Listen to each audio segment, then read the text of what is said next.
नमस्कार दोस्तों, मैं अनुराग गोयल आपका बहुत-बहुत स्वागत करता हूं अपने स्टार इन्वेस्टर चैनल में। दोस्तों, आपको पता ही है कि फॉरेन इन्वेस्टमेंट्स का कितना बड़ा रोल है हमारी कंट्री की जीडीपी में, हमारी कंट्री की ग्रोथ में। सो दोस्तों, आज हम इस वीडियो में बात करेंगे फॉरेन इन्वेस्टमेंट्स के बारे में कि कैसे एक कंपनी फॉरेन में जाकर के कैसे अपना इन्वेस्टमेंट्स कर सकती है, कि कितने उसके पास ऑप्शंस हैं इन्वेस्टमेंट्स करने के लिए।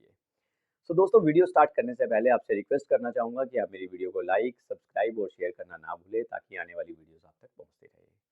सो दोस्तों, कोई भी कंपनी 2 तरीके से अपनी फॉरेन इन्वेस्टमेंट्स कर सकती है किसी दूसरी कंट्री में जाकर। पहला ऑप्शन है उनके पास फॉरेन डायरेक्ट इन्वेस्टमेंट्स यानी कि एफडीआई, और आपने सुना भी होगा। दूसरा ऑप्शन है फॉरेन पोर्टफोलियो इन्वेस्टमेंट यानी कि एफपीआई। तो चलिए दोनों ऑप्शंस को डिटेल में थोड़ा समझते हैं। तो चलिए सबसे पहले स्टार्ट करते हैं एफडीआई से। तो हम बात कर रहे हैं फॉरेन इन्वेस्टमेंट्स की, तो सबसे पहले हम बात करते हैं फर्स्ट ऑप्शन की यानी कि एफडीआई के बारे में, फॉरेन डायरेक्ट इन्वेस्टमेंट्स के बारे में। तो दोस्तों, फॉरेन डायरेक्ट इन्वेस्टमेंट्स कैसे होती है, चलिए एक एग्जांपल के साथ समझते हैं। लेट्स से कोई यूएस बेस्ड कंपनी है, मान लीजिए अल्फाटेक services LLC limited, right.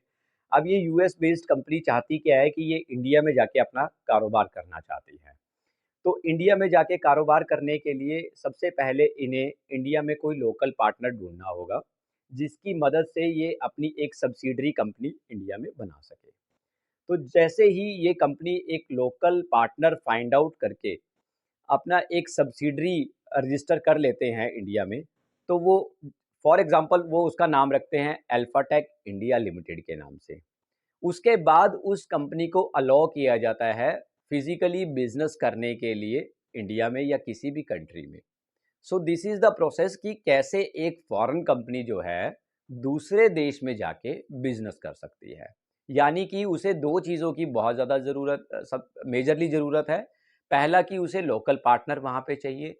Secondly उसे वहाँ पे एक सब्सिडरी कंपनी रजिस्टर करनी पड़ेगी, जिसमें कि वो पार्टनर और वो कंपनी, फॉरेन कंपनी जो कि दूसरे देश में जाके बिजनेस कर रही है, उन दोनों की ऑन पार्टनरशिप रहेगी, पार्शली पार्टनरशिप रहेगी। So this is the process कि एफडीआई कैसे आता है। नाउ द थिंग इज कि जब भी कोई कंपनी अपना कारोबार स्टार्ट कर रही है दूसरे देश में जाके, तो नेचुरली उसका विजन बड़ा क्लियर है, ऑब्जेक्टिव बड़ा क्लियर है कि वो कंपनी जो है लॉन्ग टर्म ऑब्जेक्टिव के साथ मार्केट में उतरी है, यानी कि अपनी इन्वेस्टमेंट्स कर रही है, फिजिकल इन्वेस्टमेंट्स कर रही है।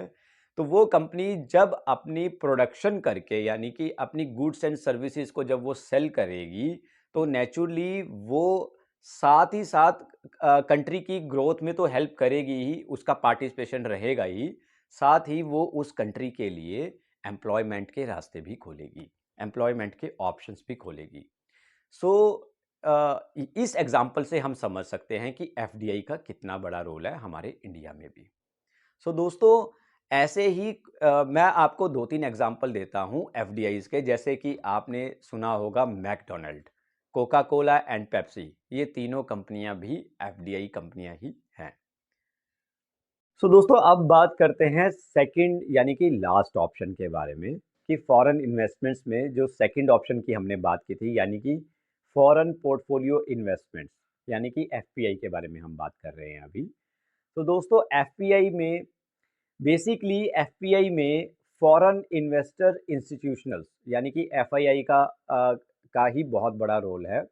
बेसिकली ये फॉरेन इन्वेस्टर इंस्टीट्यूशनल यानी कि एफआईआई जो है, वो फिजिकली कारोबार नहीं करते दूसरी कंट्री में जाके। बेसिकली ये अपना पैसा इन्वेस्ट करते हैं। हाउ? ये पैसा इन्वेस्ट करते हैं उस दूसरी कंट्री में जाके उन कंपनीज का कुछ स्टेक परचेज करके, यानी कि उस उन कंपनीज में पर्टिकुलरली पैसा लगा करके अपनी इन्वेस्टमेंट्स करते हैं, यानी कि उनकी शेयर होल्डिंग यानी कि शेयर पार्टनर बन जाते हैं। सो दोस्तों, लेकिन बताना चाहूँगा ये बहुत बड़े लार्ज फंड हाउसेस होते हैं जो कि बहुत बड़े लेवल पे पैसा लगाते हैं मार्केट में, यानी कि उस कंपनीज में पैसा लगाते हैं, इन्वेस्टमेंट्स करते हैं। सो दोस्तों, लेकिन एफडीआई की तरह ये ना तो रोजगार एम्प्लॉयमेंट इनसे मिलती है, और ना ही इनका कोई असर किसी भी कंट्री की जीडीपी में होता है। और खास बात ये है कि एफडीआई की तरह ना तो इनका कोई ज़रूरी नहीं है कि ये लॉन्ग टर्म के साथ काम करें, ऑब्जेक्टिव के साथ काम करें या फिर ये शॉर्ट टर्म ऑब्जेक्टिव के साथ काम करें। इनका सिनेरियो दोनों ही रहता है। ये शॉर्ट टर्म या लॉन्ग टर्म ऑब्जेक्टिव दोनों के ही सिनेरियो के साथ काम कर सकते हैं। Depend upon the market behaviour कि उनको मार्केट में अपॉर्चुनिटीज कैसा लग रहा है।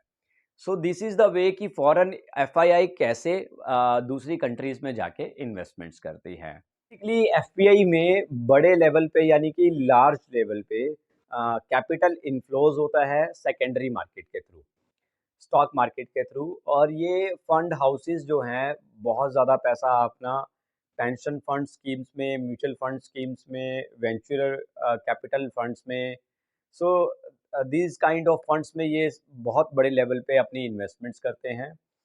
सो दोस्तों ये मेन डिफरेंसेस मैंने आपके साथ डिस्कस किए आज इस वीडियो में, जिसमें हमने डिस्कस किया एफडीआई के बारे में और एफपीआई के बारे में। सो दोनों का ही रोल बड़ा इम्पोर्टेंट है हमारी कंट्री के ग्रोथ में और कंट्री की जीडीपी में। तो कैपिटल इनफ्लो होना हमारे देश के लिए बहुत अच्छी बात है। बहुत सारी अपॉर्चुनिटीज़ आती हैं उससे। कई बार अपॉर्चुनिटीज़ आती हैं मार्केट में, मार्केट बुल फेस की तरफ चला जाता है। अगर पैसा जितना ज़्यादा इनफ्लो होगा मार्केट में, स्टॉक मार्केट में, जितना ज़्यादा एफआईआई हमारे मार्केट में इन्वेस्टमेंट्स करेगा तो उतना ही ज़्यादा अपॉर्चुनिटीज़ हमें पैसा कमाने को मिलेगा स्टॉक मार्केट में। सो दोस्तों these are the major benefits and major differences of FDIs and FPIs. So ऐसे ही कुछ इंफॉर्मेटिव वीडियोस आपके लिए मैं लेके आता रहूँगा। तो आज के लिए मुझे इजाज़त दीजिए। Thank you so much. धन्यवाद।